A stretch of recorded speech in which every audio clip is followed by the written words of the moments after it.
Shooting death of Stephon Clark at the hands of Sacramento police. Any day now, we are expecting the district attorney's office to announce whether the officers who shot Clark will face charges. Right now, faith leaders from across the city are preparing to deal with the decision.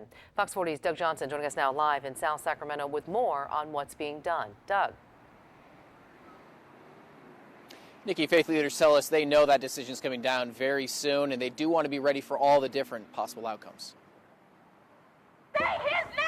I think there could be some situations when the DA comes out with the findings for the killing of Stephon Clark that I think clergy will be called on to help heal, to help stand, to help community through, really a moment.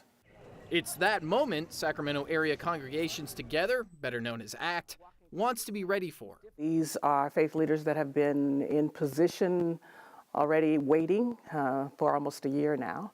And so we're coming together and gleaning some support from each one of the houses of faith that would be represented.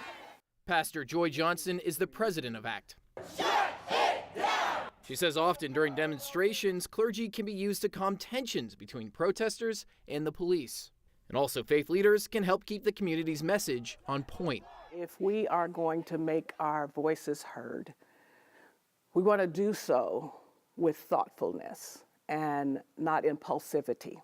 Over the past year, Pastor Les Simmons has been to most of the Stephon Clark demonstrations and was on the ground during the Ferguson, Missouri unrest in 2014. He's sharing his experiences and lessons learned with other clergy today to be ready for whatever happens next.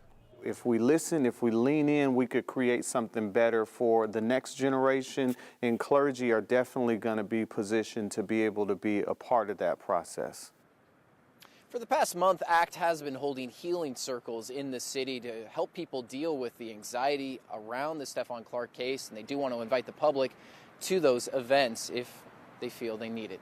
Reporting live in South Sacramento tonight, Doug Johnson, Fox 40 News. Doug, thank you. And Stephon Clark was shot and killed on March 18th of last year. Police were called out following reports of someone breaking into cars in the neighborhood. Now, at the time, officers thought Clark was armed, but he only had a cell phone on him.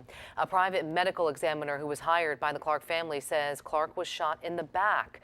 Earlier this week, his family filed a lawsuit against the Sac PD and two officers involved, seeking $20 million in damages. State Attorney General Javier Becerra has released new recommendations for the department on how it can police the community better.